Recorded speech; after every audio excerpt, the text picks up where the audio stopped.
Hey, what's going on? If you want to get a complete system that makes melting fat easy and is 100% automated, then I want you to go to the link that's on the bottom of your page right now.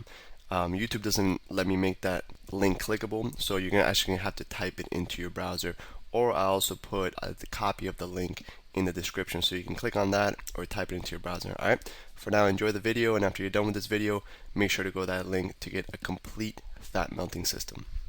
So knowing those little tips about eating food and eating certain types of food is really going to take you to the next level. For example, right now we're going to teach you about carbohydrates, and there's different mindsets and thoughts on, carbs are bad and carbs are good, and what carbs are bad. But we're going to give you those little tips about which carbs to eat, and it's really going to take you to the next level, because the difference from losing 1 pound a day and losing 5 pounds a week is very small. And we're talking about eating this kind of bread and that kind of bread, and eating this kind of pasta and that kind of pasta, and that's going to be a difference in your calorie intake, how you feel, how you look, and the progress you make. Yeah, and like everything else, every other macronutrient, whether it's fats or proteins or carbs, which is what we're going to talk about in this video, there's a spectrum to it, right? So there's the ideally what you want to do, and then you can get progressively worse. So we're going to give you exactly the best decision to make possible for the carbohydrates, and then if you really want to melt fat as fast as possible, you obviously would make all the decisions closer to the good side of the spectrum, and obviously stay away from the bad spectrum. So carbs, like fats, there's different kinds of carbs. There's really a bunch of different classifications, but we don't want to get too technical on it. So we're really just going to break up carbs into simple or complex carbs. Now, the difference between simple and complex carbs is how fast they get digested by your body and turn into sugar. Right? So simple carbs are really quickly turned into sugar. Your body can use them for energy instantly. The simple sugars, things like just normal sugar that you would have in a candy bar, or sugar that you would have from baking a cake or whatever. That sugar your body can instantly turn to sugar, and it gets processed and into your bloodstream very, very quickly. So what happens when you eat simple sugars is that insulin gets released, and insulin is the hormone that takes the sugar and actually transfers it to your fat cells. That's actually what makes you fat. That's why sugar makes you fat, because it spikes insulin, and it actually transfers all those calories, all those things you ate, and stores them as fat in your fat cells. Hey, what's going on? If you're enjoying the video so far, do me a huge favor and click on the like button below. You'll get your good deed for the day out of the way. It helps me out a lot. Also, go ahead and subscribe and leave a comment. Something as simple as good video or I enjoyed the video. It really helps me out with YouTube. Alright, here's the rest of the video. So what are some things we can do to stop that insulin spike? I mean, the biggest thing is to stop eating those simple carbohydrates. The simple carbs, like Alex said, they spike and then they're processed immediately and they go into your system really quick. But they come and go the same. They come quick and they leave quick. And it's a result of your real high followed by a really quick low, followed by that you don't want that low anymore, and you want to eat the same thing, or you want to eat those simple sugars again, those simple carbohydrates, so you can spike back up, and then you're up and down all day, and you never have that that constant feel good body. Yeah. So the biggest thing is one of the top ways that we eat those simple carbs is to stay away from white sugar. We want to stay away from pretty much, if it's white, it's bad. We want to stay away from the white bread, the white pastas, white sugar, and just anything that says simple sugar. You want to stay away from it.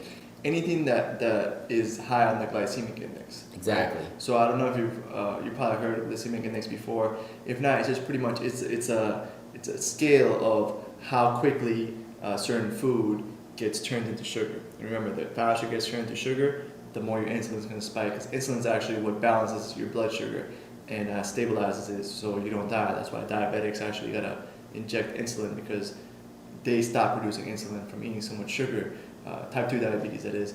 So what we want to do is eat foods that are low on the glycemic index, that they're not going to spike your blood sugar, they're not going to spike your insulin, and they're going to give you stable energy. So what are some foods like that, Jake? Foods like that, and these are very, very important to remember. Down below, we're going to give you a big list of them. But some of the foods are like whole wheat bread, whole wheat pasta, quinoa. It's like a little grain. You can get that at a lot of your local food stores. How do you pronounce that? Quinoa. Quinoa, yeah. He always makes fun of me. I don't say it right. And barley, things like that. Wheat berries. Sweet potatoes are really good. It's my favorite ones. Sweet potato is very good. All those things are awesome, and it's just about making those little changes. For example, instead of eating that white bread sandwich, you just change it to wheat, and now you're gonna have a lot smoother day, a lot smoother energy. And this is also very important for athletes or anything that you have to do athletic. People think sometimes you want to take a big spoonful of honey right before you compete, and all it does is give you that first 5 seconds high followed by an immediate drop. You want to have our complex carbohydrates that are gonna get you up on the energy and stay there, so we can compete at a high level all the time. So for me, for example, I have to make sure that I'm always eating these complex carbs, especially when I'm gonna have a hard training session the next day or that day, so I can keep my energy and feel good throughout the whole day and never have that drop before, during, or after practice or competition. Yeah, so really being able to keep your carbs pretty low, it's going to allow you to use fat for fuel. Exactly, yeah. So we don't want to keep them too low to the point your body still needs a good amount of carbs and for all kinds of things, especially high quality carbs. But we want to get your body in a state of ketosis, and we already have systems in this program. Yeah, so can you explain ketosis? So ketosis is just when your body starts using fat for fuel, right? When there's no more carbs in your body, there's no more glycogen in your muscle. Glycogen is energy stored in your muscles. When there's no more glycogen and there's no more carbs, your body starts using your stored fat for energy, and that's called ketosis. And during the program, you've already gone through the videos where we recommend doing the 12-hour rule, which is, a little recap, is 12 hours from dinner to breakfast. So if you eat dinner at 10 p.m., you don't have breakfast till 10 a.m. So it's just 12-hour gap between dinner and breakfast. And then we also recommended that morning walk first thing while you're still in that fast, so that you use your stored fat for energy instead of any carbs throughout the day. From that morning walk, when you're fasting, you can literally burn more fat than if you have a big meal and then go run 18 miles full intensity at the gym. And if you notice, we're slowly accumulating all these little things, our nighttime ritual, our morning ritual, and our eating ritual, 3 meals, 3 snacks, and now we're focusing on eating even more on how to eat.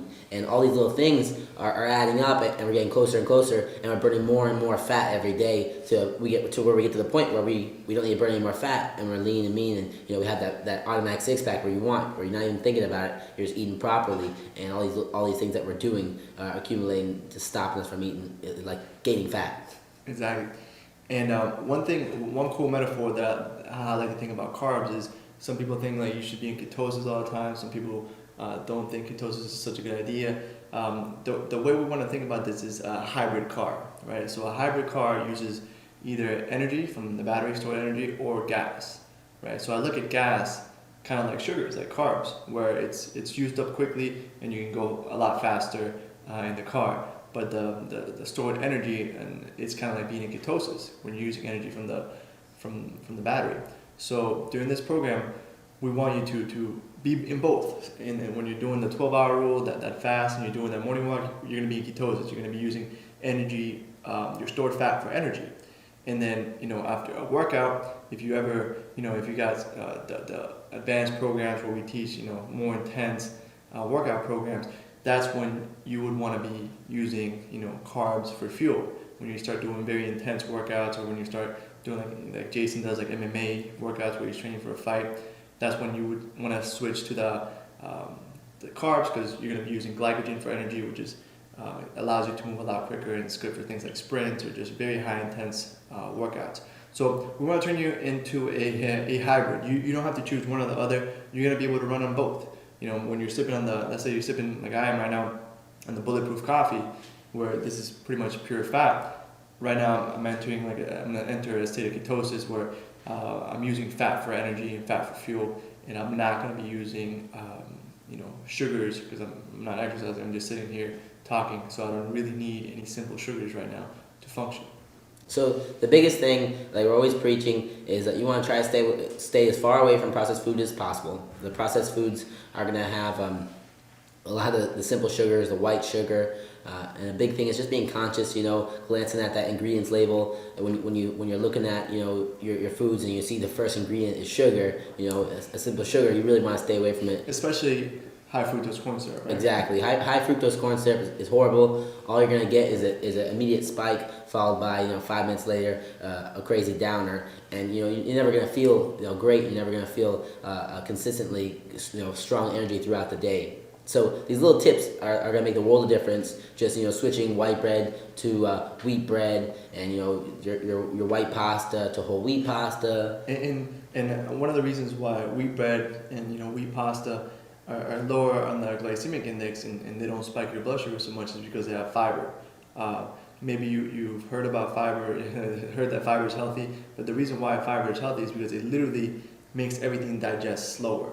So even if you have sugar with fiber, it's going to digest a lot slower. Fiber kind of slows everything down and doesn't allow your blood sugar to spike so quickly, so your body doesn't release that insulin, which is, again, insulin is that hormone that transfers fat to your fat cells and stores it there.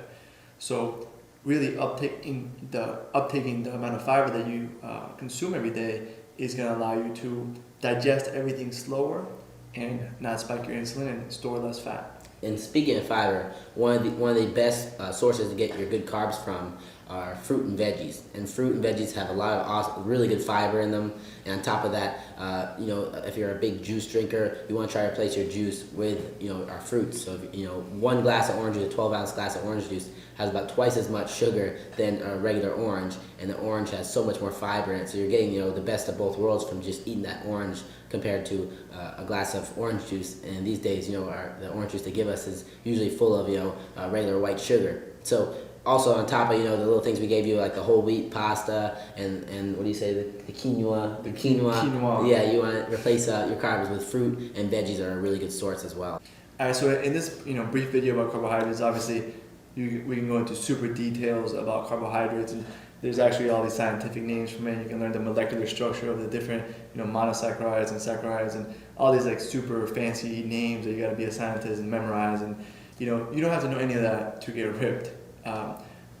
Really, what we want you to know is that when you eat carbs that quickly get turned into sugar, your insulin gets spiked, and insulin is what literally takes all the calories you eat and stores them in your fat lipids, your fat cells. And that's why people get bellies and people get fat because of when insulin is spiked. So we want to reduce all the foods that spike insulin as much as possible, and we want to be a hybrid. We want to use ketones, and we want to also use simple sugars, especially if you're going to be doing intense exercises. But for the most part, if your main goal is to burn fat as fast as possible, you want to be in ketosis by following the 12-hour rule and doing that morning walk that we already talked about before. Here's a little preview. There's a concept coming up inside the program that's all about drinks, and really one of the biggest ways that people mess up is on drinks. They drink so much sugar, whether it's from things like orange juice or even smoothies. I told a story about my friend who would have a fruit smoothie before he went on hikes and did exercise, where he was just trying to burn fat, and he would just use all the sugar from the smoothie for energy instead of his stored fat. So one of the biggest ways people mess up is by using sugar for energy, and they get most of their sugar from all these sugary drinks, whether it's Coke, orange juice, or even fruit smoothies. And we're gonna have an entire video on what our favorite drinks are that still taste delicious, and they're not gonna give us a bunch of extra calories that spike our sugar. Exactly. How to prepare these drinks, how to look for the proper drinks, when you're shopping, and all little tips on just like killing that little game changer of a drink that makes it so you get fatter while you're drinking it, and you cut all that stuff out, see a huge difference. Yeah, and also about alcohol. We're not here to tell you to never drink alcohol again. Everything, one of the biggest concepts in this program is that everything's a spectrum, right? And even if you are going to drink alcohol, whenever you do, we don't recommend it, especially if you're trying to burn fat. Alcohol is really horrible. It lowers your testosterone. There's a million of bad things for you, dehydrates you. It's horrible for you. But if you are going to do it, you can make better decisions that are not going to mess you up. Yeah, we'll show you how to drink. We'll show you how to drink in a way that's not going to completely stall and sabotage you. All right, so that's it for this basic concept. There'll be another worksheet beneath this video which will give you a summary, exactly what to follow, the key points, so you really use carbs for fuel and you use fats for fuel as well. You become that hybrid and you stay away from those foods that spike your insulin. All right, have an awesome day, and we'll see you in the next video. Hey, real quick, one more thing before you go. I want to make sure you know that there is no correlation between how hard you work and how much fat you melt or how much muscle you build. All right, there's enough science, enough data out there that there's absolutely no correlation between hard work and results. All right, there's a difference between movement and achievement. All right, if you want to learn my best tips, what I call the 5% hacks that allow you to get maximum results, maximum fat loss, maximum lean muscle gain, I want you to go to the link that's on the bottom of this page, or you can click on the link in the description. All right, you're going to get a complete system for melting fat in an intelligent and streamlined system. I'll see you there.